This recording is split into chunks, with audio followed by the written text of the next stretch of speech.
नमस्कार विद्यार्थियों, SRP education पर आप सभी का स्वागत है। इस वीडियो में अर्धवार्षिक परीक्षा 2021-22 कक्षा 10 विषय संस्कृत का प्रश्न पत्र हम हल कर रहे हैं। समय दिया गया है 2.25 घंटे और पूर्णांक है 48। जैसा कि आपको स्क्रीन पर दिखाई दे रहा है, कक्षा 10 का विषय संस्कृत तृतीय भाषा का ये पेपर है, अर्धवार्षिक परीक्षा का है। हल कर रहे हैं जो आपकी आगे होने वाली परीक्षाओं के लिए महत्वपूर्ण रहेगा। सबसे पहले बहुविकल्पात्मक प्रश्न है, जो उचित क्रमाक्षर आपको चुनना है। उत्तर पुस्तिका में ही इनके उत्तर लिखने हैं।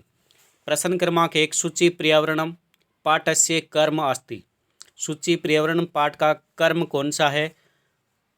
क्रम पूछा है, प्रथम पाठ है शुचि पर्यावरणम।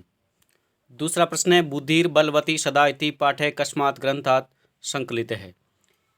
ये पाठ कहाँ से लिया गया है? शुक्ल सप्तति से लिया गया है। ऑप्शन नंबर ए राइट है। प्रश्न क्रमांक 3, देवलाक्यो ग्रामस्य राजपुत्रः नाम के राजसिंह है, से ऑप्शन राइट है। चौथा क्वेश्चन है, सलिलम पदस्य पर्याय पदम लिखत। सलिलम पद का पर्यायवाची पद इनमें से कौन सा है? तो जलम सलिलम का पर्यायवाची होगा। पांचवा है, मार्गे गहन काने सा एकम व्याघ्रम ददर्श। मार्ग में अंधकार में घने वन में उसने एक व्याघ्र को देखा। लोमसिका, मंडूके, गजे और शार्दुलम। चारों ही ऑप्शन इसमें गलत है और ये प्रश्न भी आपका सही नहीं है। प्रश्न क्रमांक 6, शरीर आयास जननम कर्म संगीतम व्यायाम। ऑप्शन नंबर बे राइट है। सातवां, विदूषक कान मार्गम दर्शयति। विदूषक किनको मार्ग दिखलाता है? ऑप्शन बे राइट होगा, लव कुशौ। आठवां प्रश्न है, कुश लवो कम उपसृत्य प्रणामत है। लव और कुश किनके पास जाकर के प्रणाम करते हैं? ऑप्शन नंबर बे राइट होगा, रामम। राम को प्रणाम करते हैं। नौवां प्रश्न है, वृषभ कुत्र पपात। बेल कहाँ गिरा? क्षेत्र में। बे ऑप्शन राइट है, क्षेत्र। 10वां प्रश्न है, जननी तुल्य वत्सला पाठ कस्मात् संकलित है। जननी तुल्य वत्सला पाठ कहाँ से संकलित है, कहाँ से लिया गया है? तो ये भीष्म पर्व से लिया गया है। प्रश्न नंबर 11, कृषक किम करोति। इसमें किसान क्या करता था? क्षेत्र कृष्णम। आगे बढ़ते हैं। प्रश्न क्रमांक 12, वृषभे केन भारम उद्वहति। वृषभ यानी कि बेल, केन यानी कैसे, भार वहती यानी ढोता है, शरीरेण। बेल किसके द्वारा भार ढोता है? खुद के शरीर से ही ढोता है, तो से ऑप्शन राइट होगा। 13वां क्वेश्चन है, मनुष्याणाम महान रिपु के। मनुष्यों का महान शत्रु कौन है? तो ऑप्शन नंबर बे राइट है, आलस्यम। 14वां क्वेश्चन है, गुणी किम वेति। गुणवान क्या जानता है? गुणवान ही गुणों को जानता है, दे ऑप्शन राइट है, गुणम। 15वां प्रश्न है, केन समय बंधु नास्ति। किसके समान बंधु नहीं है? परिश्रम के समान कोई दूसरा बंधु नहीं है और परिश्रम का संस्कृत शब्द है उद्यमेन। 16वां प्रश्न है, सुधीये सख्यम केन से भवति। सुधीय यानी कि बुद्धिमान लोगों के साथ में या बुद्धिमान लोगों की मित्रता किनके साथ होती है? विद्वान लोगों की मित्रता भी विद्वानों के साथ में होती है, वह होगा शुद्धि भी। 17वां प्रश्न लेते हैं, निम्न पदानाम विलोम पदानि लिखत। 17वां प्रश्न में दिए गए पद का विलोम पद बताना है। दानवाय, दानवाय का विपरीत शब्द होगा मानवाय। 18वां क्वेश्चन है, कुत्र दुर्वहम जीवितम। जीवनम, कहाँ जीवन है वो कठिन हो गया है? महानगरों के मध्य, से ऑप्शन राइट होगा। 19वां प्रश्न है, अनुदन छेद इत्यस्य संधि पदम किम। अनुदन छेद संधि युक्त पद कौन सा बनेगा? बे होगा, अनुच्छेद। 20वां है प्रश्न पत्र अतिरिच्य स्वपाठ्यपुस्तकान् श्लोकद्वयं लिखतु। प्रश्न पत्र के अतिरिक्त प्रश्न पत्र में आए हुए श्लोकों को छोड़ करके अपनी पाठ्य पुस्तक से कोई 2 श्लोक लिखें। 21वां प्रश्न है प्रश्न निर्माण करना। जैसे वाक्य दिए गए हैं, तत्र राज सिंह नाम राजपुत्र वसति, इसमें राज सिंह रेखांकित पद है तो यहाँ पर प्रश्नवाचक पद बनेगा के यानी कि कौन। वह त्वम मानुषात बिबेसी, मानुषात में पंचमी विभक्ति का एकवचन है और किम शब्द का पंचमी का एकवचन हो जाएगा कस्मात। मानुषात पद को हटा करके कस्मात आपको लिखना है। 22वां प्रश्न है अव्यय शब्द दिए गए हैं सदृशम, सदा और अपि, इनमें से कश्चित द्वय कृत 2 करने हैं, तीनों ही कर लेते हैं। पहला होगा रिक्त स्थान में सदा व्यायाम कर्तव्य, वह व्यायामेन असुंदरा अपि सुंदरा भवति, और से में आएगा व्यायामेन सदृशम किंचित स्थूल्यापकर्षणम नास्ति। 23वां प्रश्न है केन संबंधेन वाल्मीकि लव कुशियो गुरु, किस संबंध के द्वारा वाल्मीकि लव कुश के गुरु थे। उपनयन उपदेश के कारण, उपनयन जो संस्कार होता है उस संस्कार के कारण वाल्मीकि लव कुश के गुरु थे।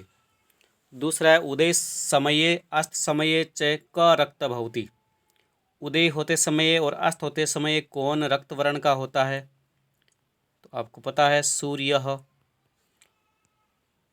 24वें प्रश्न में अन्वय द्वय रिक्त स्थान पूर्ते, 24वें प्रश्न में रिक्त स्थान में अन्वय भरना है। देह विनाशाय नाम प्रथम है, तो यहाँ आएगा क्रोध है।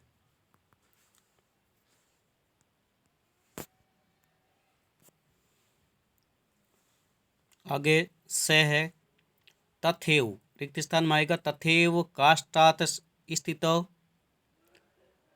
वहने काष्ठम एव दहते, और इसमें आ जाएगा शरीरास्त दहते, शरीर को जला देता है। एक ऑप्शन सही नहीं है। 25वां है द्वय वाक्य नाम संस्कृत भाषायाम अनुवादम करोतु, वह विद्यालय जाता है से विद्यालयम गच्छति। दूसरा है हम सब नाटक देखते हैं, संस्कृत होगा वयम नाटकम पश्यामः, से होगा सीता पानी लाती है, सीता जलम आनयति। घोड़ा दौड़ता है, संस्कृत में होगा अश्व धावति। 26वां प्रश्न है वो जिसमें अंक दिए गए हैं, उन अंकों को संस्कृत भाषा में शब्दों में व्यक्त करना है। 102, 100 के बाद की कोई भी संख्या हो तो इकाई से शुरू करते हैं और इकाई के बाद में अधिक शब्द का प्रयोग करते हैं, बाद में आगे की संख्या लिखते हैं। जैसे यहाँ 2 है पहले इकाई के अंक में, तो पहले 2 को संस्कृत में लिखेंगे द्वयो अधिक शतम, 2 से अधिक 100 102। और 130 है तो पहले 30 को लिखेंगे, इकाई का अंक 0 है तो 30 को संस्कृत में कहेंगे त्रिंशत, त्रिंशत अधिक शतम, और 200 ये सीधा है द्विशतम, और 1000 सीधा है सहस्त्रम। आगे प्रश्न नंबर 27 है निम्नलिखित पद्यांश से सप्रसंग हिंदी भाषायाम अनुवादम करोतु। दिया गया जो श्लोक है इस श्लोक का हिंदी अनुवाद करना है। सेवितव्यो महावृक्ष फलछाया समन्वितः यदि देवात् फलम नास्ति छाया केन निवार्यतः। महान वृक्ष है जो सेवा करने के योग्य होता है, महान वृक्ष फल छाया से युक्त सेवा करने के योग्य होता है। यदि देवात, देवात का अर्थ होता है भाग्य से, यदि भाग्य से उस वृक्ष के फल नहीं है तो छाया को कौन रोक सकता है। अर्थात वह महान वृक्ष यदि फल नहीं देता है, भाग्य से उसके फल नहीं है, तो छाया तो देता ही है। और ये सूची पर्यावरण पाठ से है। कजल मलिनम धूमम मुंचति सतशक्तियानम वाष्पयान माला संधावती वितरंती ध्वानम। और 28वां है गद्यांश का सप्रसंग हिंदी भाषा में अनुवाद करना है, जो बुधिर बलवती पाठ से है। भय से व्याकुल होकर के कोई धूर्त श्रृंगाल है, वो उस व्याघ्र को दौड़ता हुआ देख करके धूर्त श्रृंगाल कहता है हंस करके, आप कहाँ से भय से भाग रहे हो। व्याघ्र कहता है, जाओ सियार, तुम भी किसी गुप्त प्रदेश में छुप जाओ, क्योंकि व्याघ्र मारी, ऐसा जो शास्त्रों में सुना जाता है, उसने वन में मारना शुरू कर दिया है। मैं भी किसी तरह जीवन बचा करके भागा हूँ। श्रृंगाल का कथन है, प्रत्यक्ष में मया, मैं प्रत्यक्ष रूप से देखना चाहता हूँ मेरे द्वारा। वह अपने पुत्रों को, ये कथन भी व्याघ्र का है, यह श्रृंगाल गलत है। व्याघ्र उनको कहता है कि मैंने प्रत्यक्ष उनको, दोनों पुत्रों को व्याघ्र को मार करके खाने के लिए झगड़ा करते हुए देखा है। अगला जो गद्यांश है वो किसान और बैल वाली कहानी से है। 29वां प्रश्न है, बुधिर बलवती सदा और जननी तुल्य वत्सला पाठ का सार हिंदी भाषा में लिखना है। ये 3 अंक का प्रश्न है। आगे 30वां प्रश्न है, आप राजकीय विद्यालय उदयपुर नगर की 10वीं कक्षा का छात्र सुरेंद्र है, मान करके विद्यालय के प्रधानाध्यापक के लिए एक अस्वस्थ कारण से अवकाश के लिए प्रार्थना पत्र लिखो। और दूसरा है कि आप विद्यालय के नियमित छात्र प्रमाण पत्र प्राप्ति के विषय में नीचे दी गई जो मंजूषा है उसकी सहायता से रिक्त स्थान की पूर्ति करो। जैसे कि एप्लीकेशन दी गई है और मंजूषा भी दी गई है। मंजूषा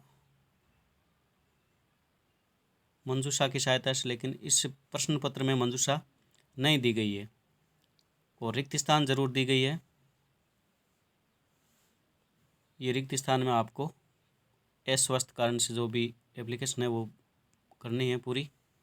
31वां प्रश्न भी एक वार्तालाप का आएगा, जिसमें यहाँ राघव और माता के मध्य वार्तालाप है और दी गई जो मंजूषा है उस मंजूषा के आधार पर रिक्त स्थान में उचित पद चुन करके लिखना है। धन्यवाद विद्यार्थियों। कक्षा 10 के लिए संस्कृत विषय का पेपर हमने हल किया है। अर्धवार्षिक परीक्षा 2021-22 का ये पेपर है और किन्हीं ज़िलों में हो चुका है और कुछ ज़िलों में अभी होना बाकी है। तो जिन विद्यार्थियों को अभी पेपर नहीं हुआ है संस्कृत का, वो ध्यानपूर्वक सुने और पेपर को हल करने का खुद ही प्रयास करें। धन्यवाद विद्यार्थियों।